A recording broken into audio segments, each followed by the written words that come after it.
The Charlotte Podcast Festival is presented by Blumenthal Performing Arts, the Queen City Podcast Network, Eclecs Creative Agency, and WFAE, Charlotte's NPR news source, the home of acclaimed podcast Charlotte Talks, She Says, The List, Amplifier, Southbound, and FAQ City. Learn more about WFAE and our latest podcast, Work It, at WFAE.org.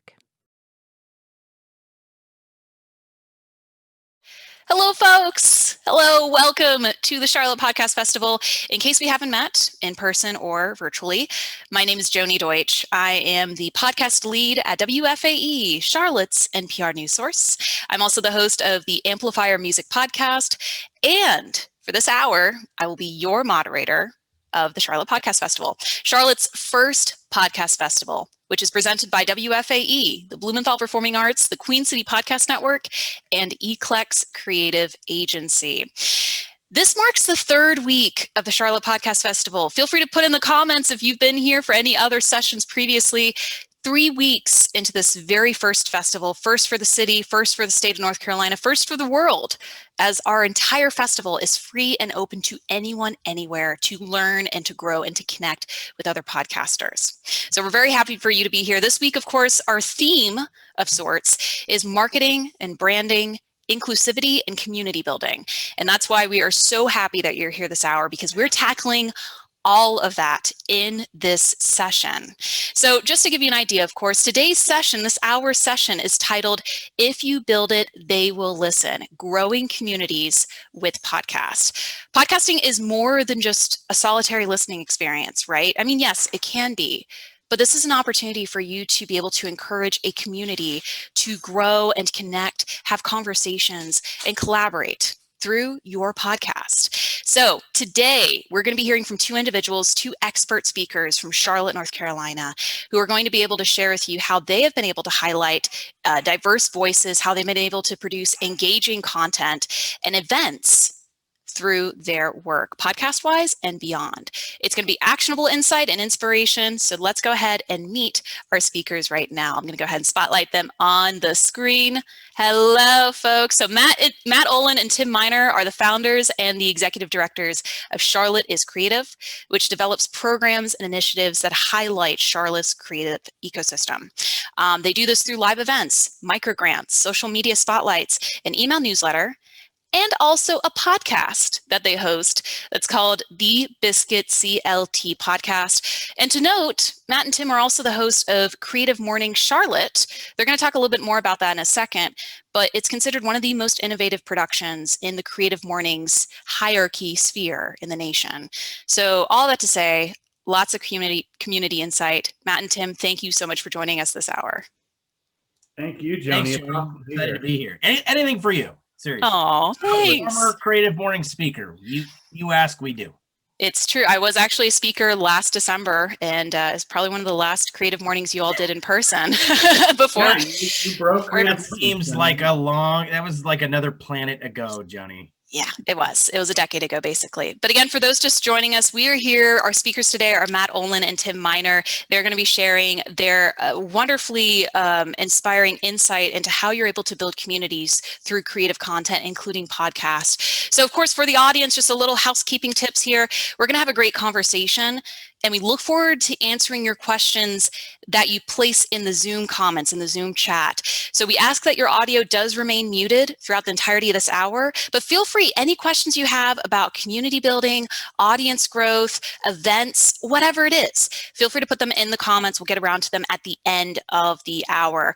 A reminder to the audience too, that tonight's session is being recorded, as are all of our sessions during the Charlotte Podcast Festival. They will be made available at the end of the month, at the end of the festival. So keep an eye on your emails. That includes your spam, your junk, and your promotions folders for that as soon as it becomes available. And of course, we encourage you to get social with us. You can use the hashtag CLT Podcast Fest on social media throughout the hour. And if you want to support us even further, pick up one of these brand new super soft Charlotte Podcast Festival t-shirts on our website, where you can check out the full schedule and register for even more sessions, charlottepodcastfestival.com. I've talked long enough, so Matt and Tim, I think this would be a great starter question for you all.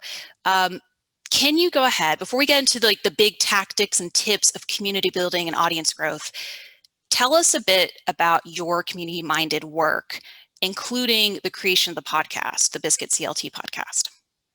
All right. Well, we will absolutely jump into that. Matt, why don't I start? And then we've got a little short presentation that we can show. But for us, just to get a little bit of background, right? Matt and I, as much as most people are Charlotteans. Now, if you've ever been to Charlotte, hunting for a native Charlottean, someone who was born and raised here, can be a bit of a mythical quest. Although you can find them. I'm married to one. But Matt and I have lived in Charlotte since we were in high school, which is when we met, and went to college together, and we're always kind of looking for creative challenges to tackle together. And then about 5 years ago, the first week in November, we launched the Charlotte chapter of Creative Mornings. And like all good things, Matt applied for the chapter. He was awarded the chapter, then called me and said, I've got this amazing thing. What the hell do we do with it? And we were, at that time, both of us were 40, a little bit over 40, and had kind of gotten bogged down in life and careers and all that kind of stuff. And community was not something that was really an ever-present part of our lives. It was a very tight-knit group. It was family. It was work. So it was a lot of A to B. You know, you wake up in the morning, you go to work, you do your job, you come home, you take care of your family, and that's it. And we had Matt less than I had kind of disassociated from Charlotte. And so we saw this as an opportunity to reach out and get to know Charlotte, and the people that were around us, and re-engage with this incredible spirit of creativity, these especially out of younger people that were starting their careers, moving to Charlotte. And we said, okay, what do we want to do? We just want to gather people, get them excited, have a joyful experience, and say one simple thing to them, which is Charlotte is creative. Because Charlotte, if you haven't been around, sometimes has a bit of an inferiority complex when it comes to our, let's say, creative prowess, our innovative prowess. We're a banking town. That's what we like. And Joni has said many times, we're more than a banking town. We're more than a football town. And we totally believed that, and just wanted more and more people to see it. We thought, if we can just start with introducing 5 people joyfully to 5 more people and show them this is a creative working in Charlotte, we could start affecting change. And it kind of went from there. And I'm going to start the presentation. I'm going to let Matt talk a little bit about what happened when we actually invited people to the first Creative Mornings. Yeah, so sort of the first step in the journey was essentially launching the Charlotte chapter of Creative Mornings. What we'll get to very quickly is that there then started to become different chapters that started to unfold at the same time. The podcast being one of those chapters, but it's all in service to changing the narrative of our city. You know, as Tim was saying, this idea that Charlotte is a creative place was never really a part of the Charlotte story. And so we needed a place to start in order to begin to change that narrative. And our free monthly gathering of Creative Mornings became that starting place for us. This is actually a picture from our very first event in November of 2015. And we didn't know how many people were going to show up, but it turned out that about 200 people showed up to our first event. Interestingly enough, the man who's getting the high five there from our speaker, they showed up an hour early, and that's like 7 a.m. because they said we'd been waiting for a place to gather with other creative, weird people all this time. Yeah, that's exactly right. And one of the first line of our mantra at Creative Mornings is that everyone is creative. So as our society became more and more polarized, and all we wanted to do is get people to see each other and recognize that we have a lot more in common than we think, that became a starting place for us. This idea that we all are creative beings. If we could actually convince everyone that they are innately creative creatures, then that at very least is a place to start to connect and see that we have things in common. And it also became a place of discovery and rediscovery. You know, these Creative Mornings rooms became a place where you started to discover all the creativity happening around you in the city, sort of rediscovering the city that you thought you knew, but actually didn't. And then also discovering ways of bringing your own innate creativity to the surface and rediscovering sort of new paths in your life, new careers, new ways forward. And so that's really became sort of the nature of these rooms, and all the people that you see sitting like at this particular Creative Mornings gathering. It was really about rediscovering the city that we called home and the people that we called our fellow citizens here in Charlotte. I would say one thing. So out of that, we had a speaker that would come up. We kind of call Creative Mornings a civics roadshow. So as it evolved, all we have to do as a chapter is have a speaker, and some fellowship time. We chose to share that stage with as many people as we could. So we have games, we have prizes, we have micro grants we give out, which we'll talk about in a minute. And it all culminates especially when we meet live, with a speaker that has 20 minutes to address a global topic that over 200 chapters of Creative Mornings around the world are also addressing. But that 20 minutes wasn't enough. And so we never had any intentions of doing anything other than having this meeting, which was fun for two guys who were both gainfully employed, but needed a little bit of a creative outlet and wanted to give back to the community. But we quickly learned that the conversation wasn't enough. There were so many things that we prepped. We would spend hours prepping a speaker and talk for 3 hours, and then they were on stage for 20 minutes, and so much was left unsaid. And so the very first spin-off thing we did was a podcast.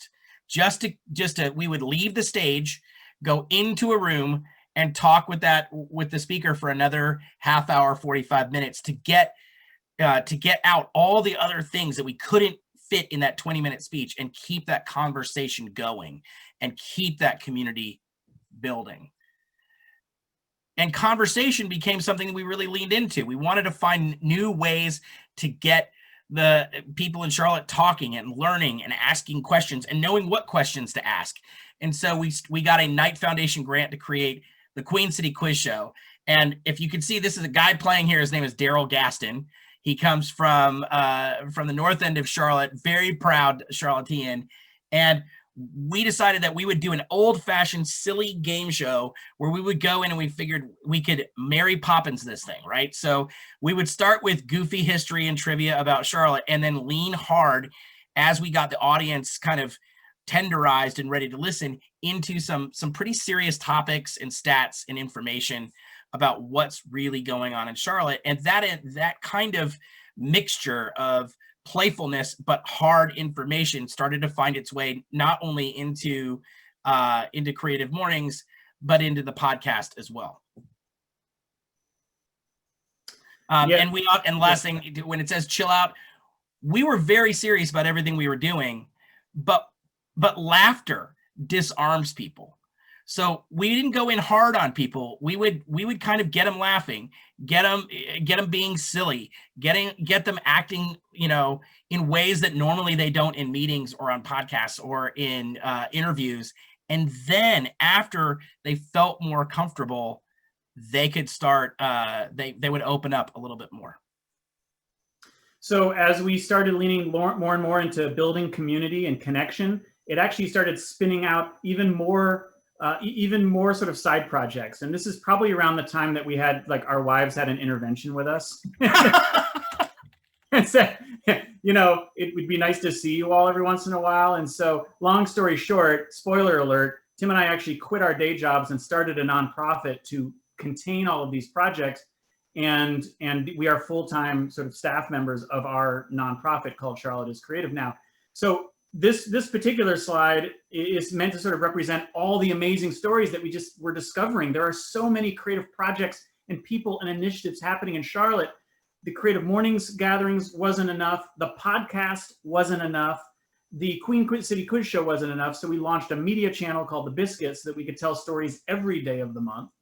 And we even launched a microgrant program called the Hug Microgrant Program, which was really intended to connect creatives in Charlotte to resources and trainings and media opportunities and new projects and new collaborators, all of it to assist Charlotte creatives in succeeding as small businesses and as innovators. And that has then moved in our final 30 seconds of this section, that has now moved into matchmaking and advocacy. Tim, if you want to just touch on that real quick, and then we'll go to I think what we learned, and this is something we can get into when we talk about the podcast, is the more that you engage people on their level, right? You invite them into a conversation, and then you have that conversation without much pretense. The more you'll find connections, and the more opportunities kind of open up to work together. And that ultimately is our master plan, I guess, if anything, is we started off with this thing that looked very joyful and fun and didn't have a lot of guile to it. And now we're finding ourselves that people are listening, and we've met so many people that the city government, businesses, people moving to Charlotte, somehow they find their way to us. People say, you got to talk to the guys at Creative Mornings or at Charlotte is Creative to just get connected or to get suggestions. And ultimately, that's about creating opportunity for people.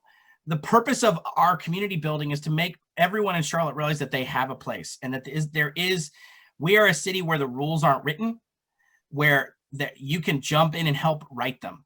Now, that doesn't mean we don't have to roll up our sleeves and go to work, but working together, talking to one another, we can create opportunities, and ultimately we want to advocate for them. And to know how to advocate, and this sounds funny given that Matt and I have talked continuously for the last 10 minutes, we've learned to try to shut up, ask a lot of questions, and let people tell their stories to us. And that we allow them to share their stories through our podcast, through our newsletter, through our appearances on the media, and through our gatherings. Actually, Tim and Matt, now that you've kind of shared a little bit more about your work in Charlotte and just how you've been able to do all this community-minded work over the number of years and number of events, the one thing I'd also add to the audience who may not be from the Charlotte, North Carolina area is that in the last few months, one of the initiatives that Charlotte's Creative, Matt and Tim, worked on with the city government, with other community-minded institutions, was a massive street mural, a Black Lives Matter mural, where individual artists and creatives designed their own letter as part of the phrase.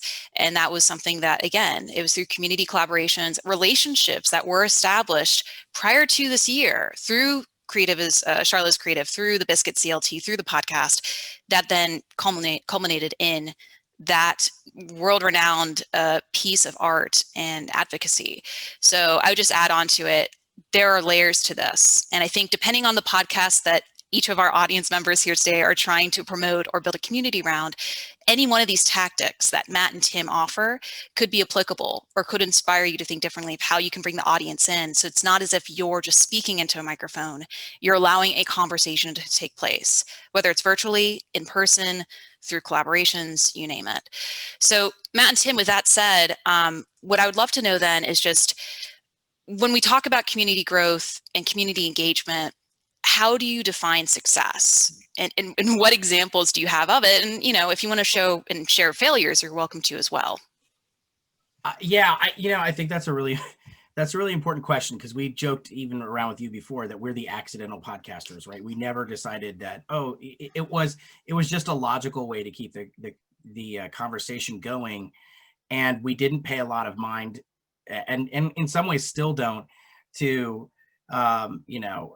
metrics, because our definition of success is whether or not we find ourselves in relationship with somebody, and that we are able to get approximate to somebody that we're interested in, or that needs help, or needs somebody to advocate for them. And so the podcast for us, and even the Biscuit, we're looking for easy ways in, right? So we're looking, if you email somebody out of the blue and say, I'd like to get to know you, that sounds kind of weird. But if you say, hey, I've got this 5-minute segment of my meeting, Creative Mornings, and I'd love for you to get up and say whatever you want in front of this audience, or I have a podcast and I'd like to sit down and just chat with you about how you got where you are and what struggles you have, or I want to write an article about you in this publication. It's not going to cost you anything. I want to just hear your story and then share that with the people that listen to us.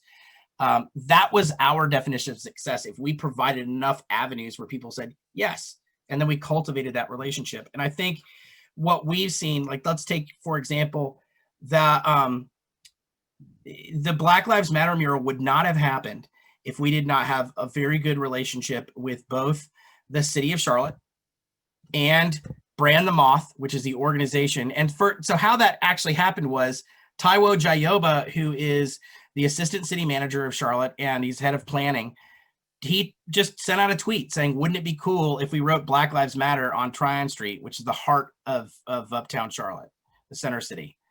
And I think he just put it out as a hypothetical. And we saw it, and I on a Saturday morning and texted him and said, if we can make this happen, you want to do it? And for real? And then I reached out to Matt, and I both reached out to Brand the Moth, which is a muraling organization in Charlotte. And they reached out in turn to Black Market Charlotte. Well, let's take that back. both Brand the Moth and Black Market, and Damn It Wesley, who's the head of, one of the partners of Black Market Charlotte, had been guests on the podcast. We went to them and said, you got an interesting thing to say. Can we cover it? And they weren't people that were often covered, particularly by, kind of, I don't know that I'd say that we're mainstream, but, that we're kind of swimming in the circles. And Taiwo Jayoba had been a speaker at Creative Mornings and a guest on our podcast. So we had that relationship. We had built a track record. And so for us, I mean, we could go into other examples. And Matt, I'm going to shut up now and let you talk. But I think that our gauge was, can we use our mechanisms that we build to really earnestly build a relationship? And the podcast has been integral to that. And we'll get into this later, but we've gone with content over format. So the format of the Biscuit CLT podcast changes based on the person we want to talk to. It's not that we have a set schedule and length and time and all that.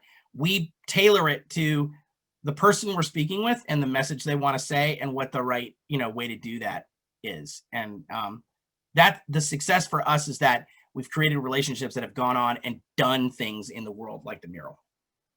Yeah, there's not much more I can add to that in terms of how we define success around community growth and community engagement.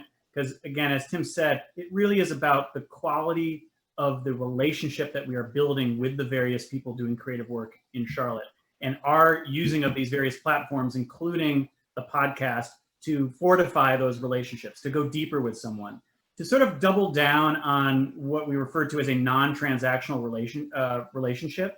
I mean, one of the great things about having started this whole crazy journey with Creative Mornings is that Creative Mornings is a free event. And Tim and I and our team and our sponsors were absolutely adamant about making sure that when you came to this free event, you left saying, I can't believe that was free. Like, that felt like a gift. You want it to feel like a gift, that it actually truly enhances your life.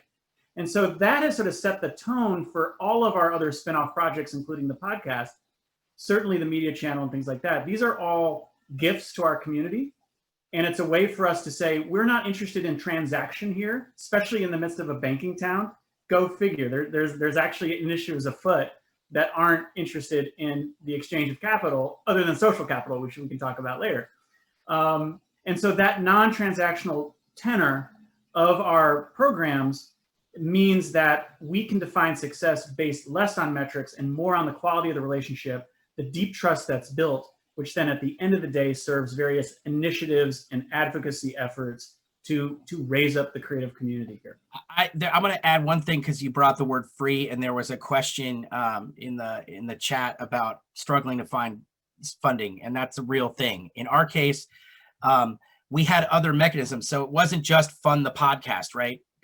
We had built a meeting in Creative Mornings where, anytime you gather 400, 500 people together on a Friday, and some of them are city council members and business leaders, and there were a lot of younger creatives there that like people want to get in front of. We didn't have a problem with sponsorship, and so we actually had extra funds there that funded the podcast. Now that we have a nonprofit, we actually have an earned revenue model in our nonprofit. So we get sponsorships from our partners. And sometimes, we actually then transfer the money that we make over here by doing work for them, then funds our free things like the podcast. Now, eventually, every once in a while, we will get someone who says, I want you to produce a couple podcast segments for us. And we have to decide, is it mission aligned? Is it mission aligned? If the answer is yes, then we can take money for that. If the answer is no, then we have to move on. But so it's funding for us. I think it would have been very difficult if the podcast was the only thing we're doing, but we can spread those dollars. We can attract those dollars by spreading a partnership across live events, pros, the newsletter, social media, and the podcast. Yeah, and that question came from Sapna in the Zoom chat. So Sapna, I would also say if you have questions about funding, about sponsorships, about monetization of your creative idea, including podcasts, we actually have a week coming up next week where it's all about longevity and careers and how to build a career in this. It includes a couple sessions about how to create a budget for your podcast, but also how to look for funding, whether it's from Patreon, Kickstarter, memberships, you name it. including sponsorships. So I'd highly recommend, if anyone's interested in learning more about how to monetize your dreams, your ideas, your story, definitely look into registering for next week. You can do so on charlottepodcastfestival.com. So Matt and Tim, again, for those that are just joining us, welcome to the Charlotte Podcast Festival. We are here with Matt, Olin, and Tim Miner talking about how to grow a community through creative work, including podcasts, including audio. And the one thing I just want to key in on is what we've been saying here is non-transactional, is that what you're doing here is authentic, because that should be part of your community building, is that you're not doing it because you're trying to, use it as a stepping stone in a literal sense, where you're stepping over someone in order to get to the next place and then stepping over a person again. You want to build a community around an authentic idea. You want to build a conversation around that. So as you're thinking of your podcast, and Matt and Tim can probably attest to this, think about your reasons for doing it. Think about what your audience needs from this conversation or the podcast that you're bringing to them. And when you have that authentic hold, when you're able to find that connection, that's when you're going to be able to grow a community from it. And granted, Matt and Tim will speak to this in a bit. Communities don't grow overnight. It takes effort. It takes conversations, hard conversations sometimes, where you figure out what you did was wrong and you have to pivot to accommodate that feedback. So I would just say that don't expect 1,000 people showing up at an event of yours for the first time. Just know that it's a gradual process. Community is a gradual process, and it can be a really great process. So with that said, if you have any questions, audience, feel free to put them in the Zoom comments. We have a few more questions we're going to get into here, though, with what can help you with podcasting. So Matt and Tim, obviously, you didn't start out with a podcast. You're the host of the Biscuit CLT Podcast. Why was it that you wanted to pivot into it, and how were you able to build this podcast over the last, has it been 2 years now or 3? It's like almost 4. Yeah. Yeah. But it's changed, right? So I not to beat a dead horse, for us, it was, we started this thing that was just meant to be 2 hours once a month. And you just find that once you flip over one rock, I was telling somebody the other day, like they said, well, haven't you run out of creatives to talk to in Charlotte? No way. Once you talk to one, you meet 5 more. And then you realize, I'm never going to do this. When we first started, people said, you'll be out of speakers in 6 months. And now we work full-time, 60 to 70 hour weeks, and we'll never cover all the creatives that are out there. And so we needed to create mechanisms to meet them where they are. And the podcast was just one, as Joni said, very authentic way. We don't do much editing. We research a little bit, and then we just have very authentic conversations. And we, if it's great at 20 minutes, we run 20 minutes. If it's 40 minutes, but somebody's saying something of value, that's what we do. If it needs to be in their home turf, we do it. If they're having a street event and we want to capture sound of what their event's like, we go there. And we try to be like Matt and I, again, this might fly in the face of marketing. Matt and I are both marketing people. We know that it's best when you have something that looks the same and feels the same and is comfortable every week. We've chosen to be a little bit more risky with this and be like water and fill the container that we're given. We look at who do we want to talk to that has something of value to say, and we match what we're trying to do with them. Yeah, and if I was going to add anything to that, one, of course, being the obvious, one of the reasons we started the podcast as well was to just go deeper with these speakers. Mm-hmm. We were spending a lot of time trying to finding people and then deciding, gosh, there are so many creative people in Charlotte. Who do we want to put up on the creative morning stage? And then once we put them up there, we just wanted to go deeper. It was like you saw the tip of the iceberg and you wanted to go further. So the podcast became an opportunity to have that deeper, more extensive conversation, get to know them and their process more. At the same time, part of changing the narrative of the city that all of these creative people call home was to spark a sense of wanderlust inside of our audience members. Yep. If you live in Charlotte, you know that we have a segregated issue that's been here for generations, and it's translated into this kind of like wedge and crescent. If you look at the map, there's sort of like a highly sort of how do I put it? The wedge is sort of like the wealth in Charlotte is concentrated. If you think of it like a pie, it's all concentrated in one slice.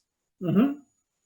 But the creative capital in our city, the creative energy and the creative genius is throughout the entire city, in all parts of the city. but folks they put their blinders on and they just sort of live their lives inside of their area of town. And so by having a podcast that we could actually go around the city and record in different parts of the city and meet our guests where in the places of the city that they call home, it was sort of sparking this sense of wanderlust and getting people sort of whetting their appetite to go out and see that part of Charlotte for themselves. Yeah, and I know we've got to move. I would just say the podcast was important to us because we have a longer view. Every time we speak with somebody, we're hoping that we're going to find new ways to either introduce them to somebody in Charlotte where they can do cool work together, or more importantly, they can get paid to do cool work, or we want to pull them into other things we're doing. And the podcast is a way of saying, the way that we put it together is, this is your time. You tell the story you want. And I think too, with the process of preparing a speaker to give a 20-minute speech, you spend hours. The pruning is painful. Like with Joni's talk, I drove to WFAE. We sat there for 2 hours. We talked on the phone a bunch of times. She wrote it down. We went through it. There is so much that was left on the cutting room floor that was painful. Stuff I wanted people to hear, that Matt wanted people to hear about Joni. So the podcast let us, without the constraint of time and space, let her tell those stories and let people get a better, well-rounded view of who she is. And then we've just duplicated that with other people we've talked to. So Matt and Tim, I was just sharing a bit ago that with community growth, with audience growth, it's not something that generally takes place overnight in a large wave, unless you're a celebrity or you have a topic that's like, whoa, that's the big thing on everyone's mind. Everyone wants to listen right now. So for the realistic situation of podcasters, especially international podcasters and people here with us today, what are some of the strategies you would provide to them, some of the tactics and tips you'd give to them so that they can encourage gradual community growth? This might be too basic, but I'd say just you have to be having fun doing it. Your passion for it has to be evident, and you have to kind of say, like we talked about earlier, define what success looks like for you, and be okay with that. And when people come up, I mean, there are times we've strayed and looked at downloads and said, oh, why aren't there more downloads? And then you have to say, wait, but we had this great conversation, and keep going. I would say that there's times we have not been as consistent as I wish. We go through fugue periods where we'll do a ton of podcasts and then we get sucked into something else. I would say that a consistency is key. Planning ahead is key. We tended to do a lot of things wrong. We tend to record the podcast and then it's due in like a couple of days. We would never do that again, right? We would say plan ahead and then be able to market it and think through who needs to hear this, right? I would say one very important thing is engaging the audience of the person that you're talking to.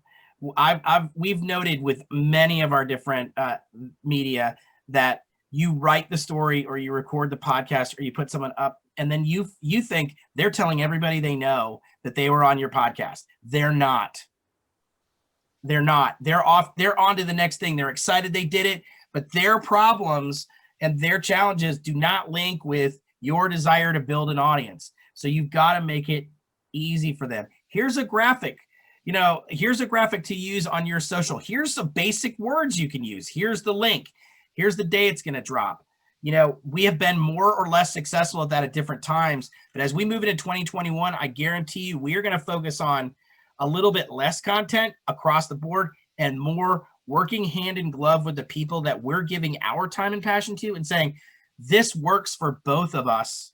And this gets the conversation out there more if we take a pause and we make sure that people pay attention to it. I think that is a huge missed opportunity that we have. And I would say to anybody, be patient, but be smart. Give people the tools. And then also look, and the last thing I'll say I know is look at who you're not talking to. Right there, you know that there are people in your market that are, if they've been on 4, 5, 6, 7, 8 podcasts, look for the person that's doing something cool that's been on 0 podcasts. Yeah, and kind of to that point, this is the thing this is the thing I would add to that, and it's sort of related to that last point that Tim made. But we've been very intentional about the people that we have put on our stage, that we've put behind the mic.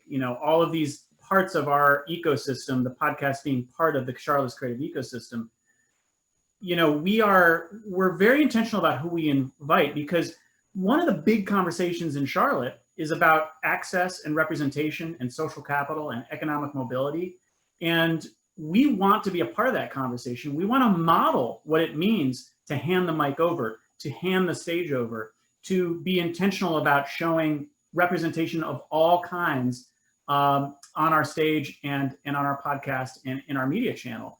So I think one of the sort of benefits of being intentional about that is that you also get to then expose their story to not only their community, but to other parts of the community as well. And the people, their community is then exposed to your product, to your podcast, to your live event, whatever it is. So there is a lot of sort of give and take there. And I feel like that intentionality was something that's helped grow our audience into one of the more diverse audiences in Charlotte. If you step into the Creative Mornings room in Charlotte, you'll find one of the more diverse audiences, racially, age diverse, diversity of discipline, all different types. And I think it's because we're intentional about who we're featuring, but also because we're rallying around this idea that everyone is creative. Yeah, and I would just say that just because we do have a lot more questions to get through, I would just add as an example of sorts, if you do check out Charlotte is Creative social media, including their Instagram account, you'll see that very recently the Instagram account, which remind me, Matt and Tim, 17,000, 18,000? Just shy of 20. Just shy of 20, no big deal. They recently did a spotlight on Hispanic, on Latinx artists in the Charlotte area as part of Hispanic awareness, or as a Hispanic month. So I just say that maybe find ways to build community in ways that are authentic. In Charlotte's Creatives case, highlighting Charlotte creatives of all kinds from all neighborhoods in a spotlight way, or in thematic ways, or with special tributes. There's some inspiration here that everyone can take in. So can I just make one last point, Joni? Of course. I know you're trying to keep it moving. A question we learned to ask early was who's not in the room? Like who's not in the room, who's not listening? And then go at that. Find out why. And I would say too, there is part of your brand as a podcaster or as somebody who creates content is going to be enhanced by if you find the diamonds in the rough. Like the people, again, it's easy to know, like to invite that person who's been on a million podcasts or has been on TV or gets asked, speaker circuits are famous for that. The same people keep getting asked. Ask somebody new. And then when they really, if that helps them break, that's a wonderful feeling for you, but it also says something about your judgment. And then people start to come to you and say, wait, I know that Joni is somebody who will find someone interesting. I need to find some more interesting people. Let me ask her. So that's a great aspect to have to your reputation. So we're getting a few questions about this, and I think it's a perfect segue because, again, prior to the outbreak, Matt and Tim were putting on a few different events per month in and around the Charlotte area, including their Creative Morning Charlotte, which happened once a month. Now, obviously, things are different now during the pandemic. We're not doing as many live events for obvious reasons. So with that in mind, Matt and Tim, how are you able to engage with individuals during COVID-19 when you are hosting virtual events, you're hosting virtual editions of Creative Mornings, but surely you're having to pivot some things in order to allow for authentic community-minded engagement? Yeah, well, certainly we decided very early on in the pandemic that since we had to go virtual with our monthly live event, the last thing we were going to do was simply point a camera at what we normally do. We needed to adapt. We needed to evolve what that product, what that experience was for the new reality, which is the Zoomiverse or whatever platform you're using.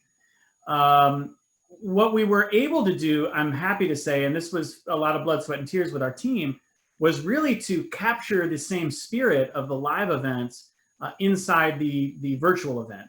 So it still sort of retains this kind of civic roadshow, variety show nature, where we're parading a ton of different types of creatives across your screen instead of the stage, across your screen live, because there's something special about the live nature of that.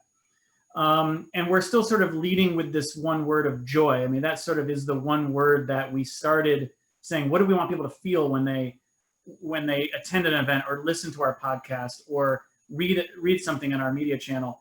We want them to feel lots of things, but joy is one of the leading sort of tenets of what we want people to experience. So I think we've successfully captured the spirit of our live events in the virtual world. And now we've been able to, since we've moved into phase 2 and 2.5 and things like that, Tim and I are able to go out and sort of broadcast live from Zoom, if you will, from different parts of Charlotte, surprising corners of the city that gets people excited about getting back out there when the time is right.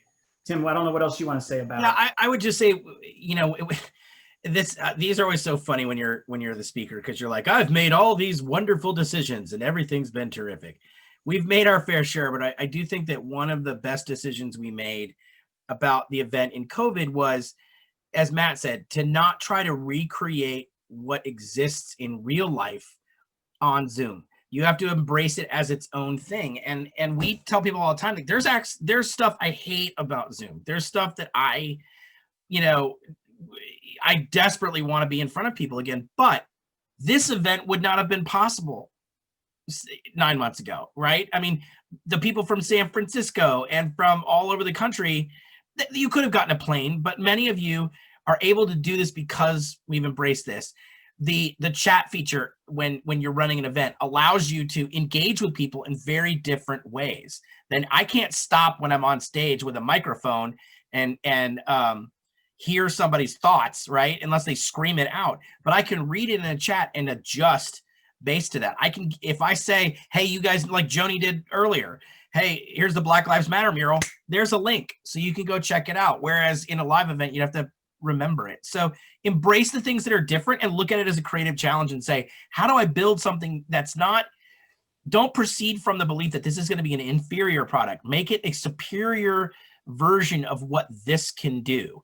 And I would say that that's worked for us. And another thing, the last thing I'd say is we looked at it and said, as much as we're separated, in some ways we're closer than ever, right? So we decided to leave the COVID time whenever that ends, knowing more people than we went in. So not feel disconnected. And so people that we've been wanting to get together with, but because of time, space, someone works in an office tower, someone works 2 hours away, I can't figure out how to get on that person's calendar. You can say, can I have 5 minutes to talk to you on Zoom? And by the way, can I record it? And then I can share that conversation with other people. So we have a thing in our publication called the Biscuit Blitz, which we use, which is a 5-minute conversation recorded on Zoom with someone we don't know generally. And that's been awesome. We've been able to start some actually really solid relationships with someone that we've never physically been in contact with over COVID, because we saw what Zoom could do, kind of bridging time and space that would have been nearly impossible to do in the let's find a time and space to meet at a coffee shop time. Yeah. And so I would just add to that the question about how can you pivot your production, your conversations, your community-minded tactics during COVID is, again, what's possible? What are the constraints lifted now where you're able to experiment and see what the audience feels like is working or what's not working? Again, this is, as Tim and Matt have said in the creation of Charlotte is Creative, make as many mistakes as quickly as possible, learn from them, and then reconfigure and try something else or continue on if something was successful or if it resonated enough where you're seeing comments, you're seeing people that are subscribing or sharing about it on social media. So with that said, we have a ton of questions coming in, Matt and Tim, so we're going to go ahead and do the audience Q&A. A reminder to everyone here that today's session is being recorded, as are all the sessions of the Charlotte Podcast Festival. They will be sent out at the end of the month, at the end of the festival. So feel free to keep an eye on your email for the link to this session as soon as it's available. And any questions that you have for Matt and Tim, feel free to keep putting them in the comments. We're going to try to get to as many of them as possible in the next 13 or so minutes. So Matt and Tim, we got a great question here about building a community. It's from Cassandra. And she says that building a community from scratch online is hard. All the social platforms seem to want you to buy ads. Have you found that there's content that performs better in your community? Also, how do you figure out the type of content on social that makes people want to join your community? Wow, that is a great question. So let's start with I will tell you that the hockey stick is very real, right? I mean, so let's take our Instagram account, which is really what we, from a social standpoint, what we spend the most time on. We we started out with, 0 like everybody else. And I remember celebrating 2000, and it took us a year to get there, of like day in, day out, working on the content, responding to everybody, all of that. And then right before the Black Lives Matter mural broke, we were right at like 7,000 or something. And we were and then that day we got 6,000 new followers.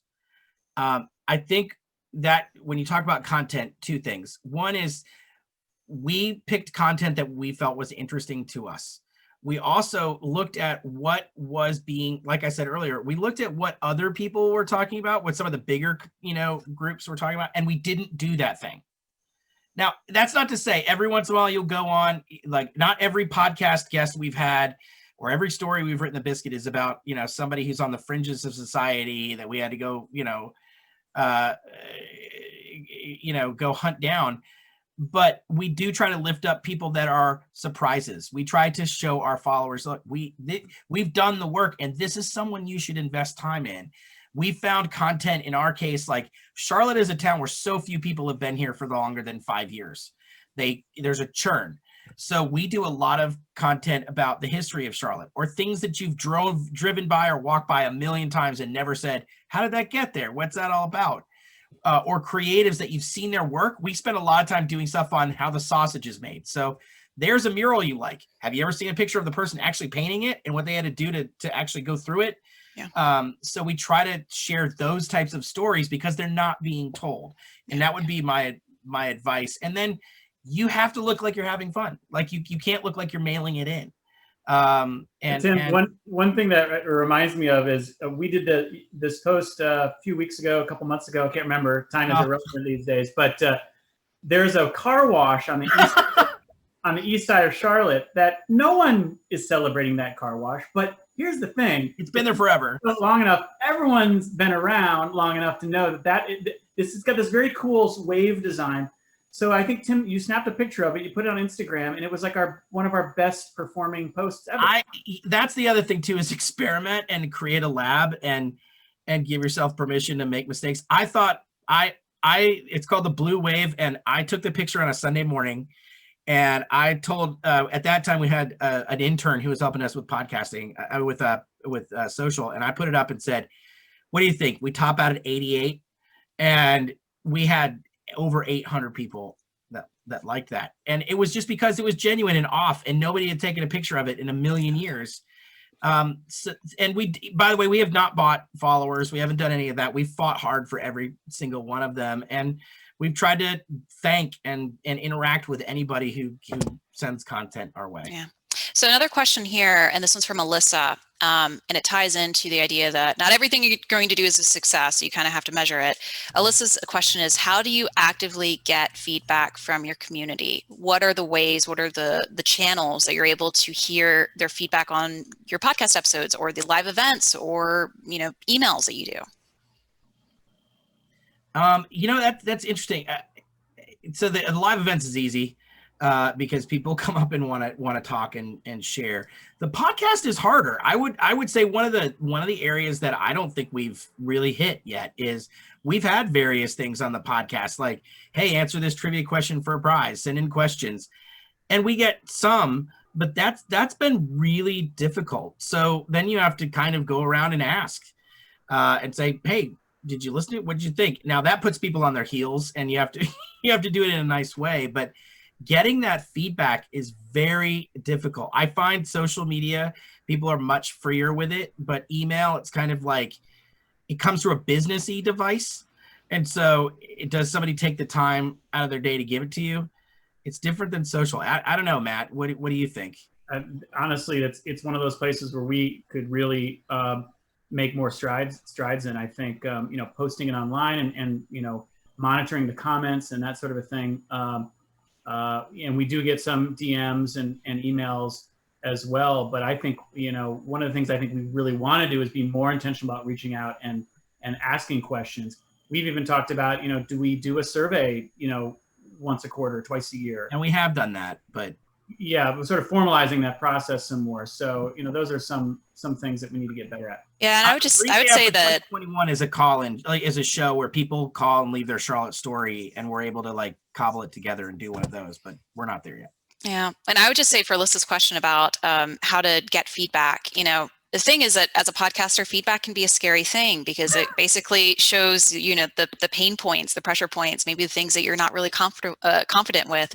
But feedback is a gift, even if it's more negative than positive. It can still be constructive in some way in understanding your audience.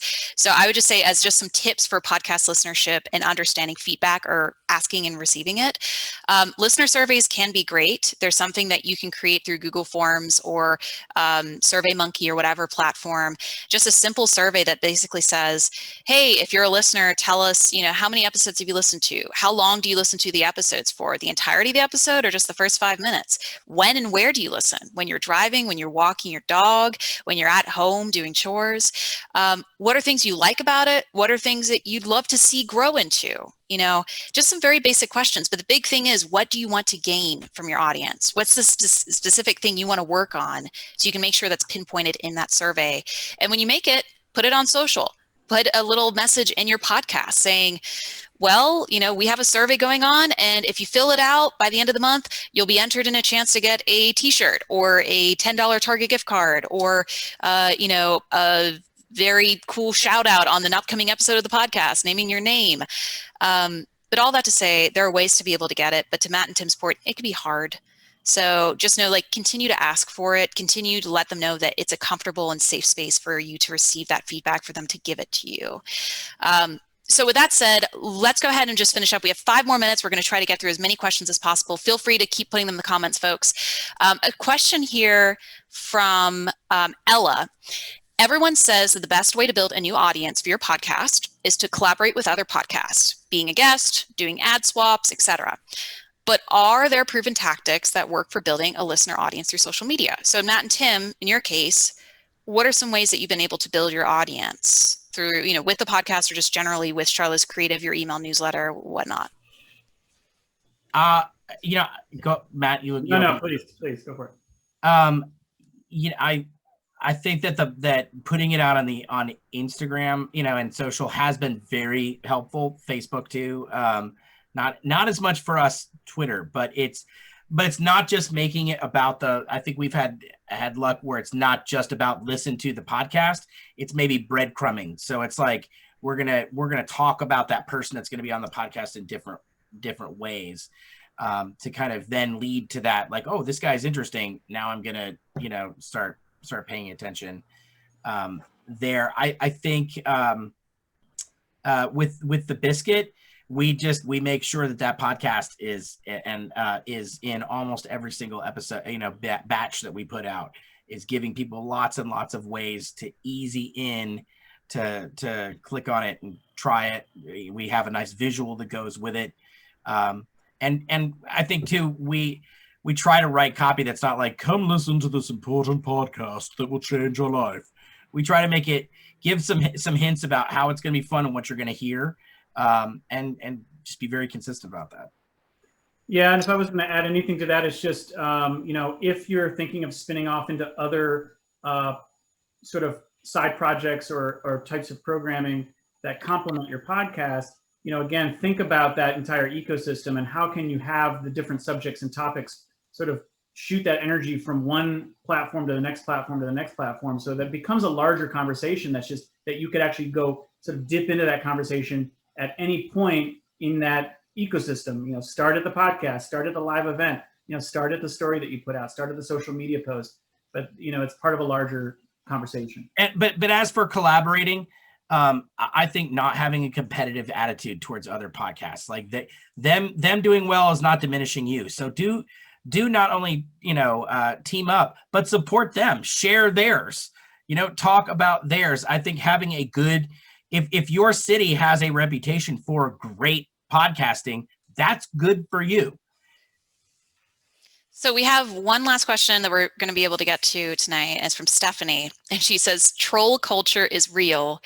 Can you describe some best practices for navigating the sticky, gum-covered troll streets? And Matt and Tim, I know on Instagram, occasionally if you see a comment, especially a spam bot on your Instagram account for Charlotte is Creative, you will go ahead and be like, you're a spam bot. Like, you'll be very funny about it, but you're like, yeah, you're a troll. Get out of here. But it's a way that's like humorous. So tell us a little bit more about how you've dealt with trolls over the last few years. So I've got two ways that I handle it, and then Matt can talk. One is I don't think that matching trolling with trolling or being mean or being, the few times that I've let myself get angry and write something back that's like trying to score points has been bad.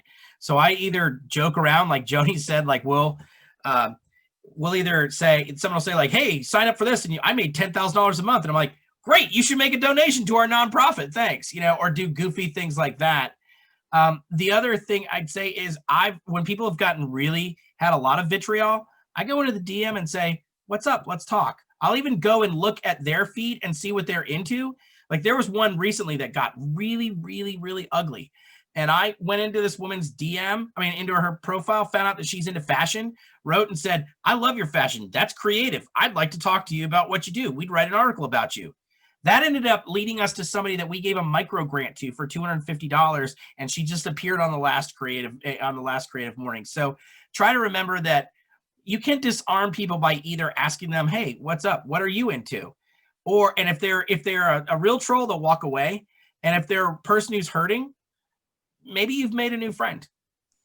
Yeah, there's not much I can add to that. I mean, part of the fabric of our persona of our media is humor, is disarming people with humor. So depending on the circumstance, we're either going to try to make other people laugh by seeing how we responded to that troll-like post, or to Tim's point, we're trying to train ourselves to approach some of these people, if they actually are real people, with curiosity and compassion, because at the end of the day, you never know. It could lead to a relationship and an understanding about one of your fellow citizens that you never would have gotten to know otherwise if you had just taken it at face value.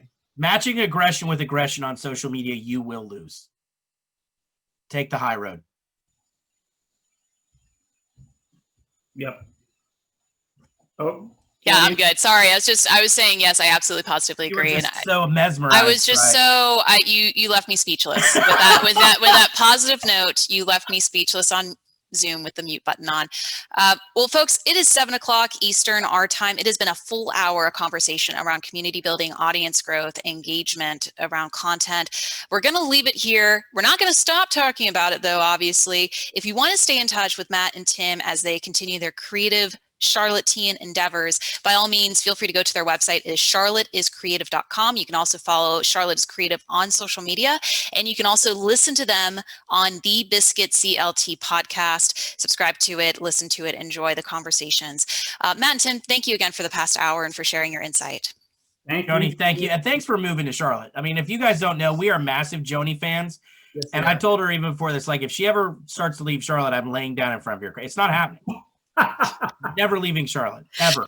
Well, with the pandemic, I don't know if I will, but thank you, Matt and Tim. Thank you so much. And everyone here, thank you so much for attending this hour session. Just to wrap it up, as we finish up the hour, you can check out the full month of sessions that are free and open to anyone, anywhere, at any podcast experience level. Just go to our website, is charlottepodcastfestival.com. The sessions are free, but space is limited. So don't wait to register. Do it tonight. This entire week is devoted to marketing and communications and community building, inclusivity and representation.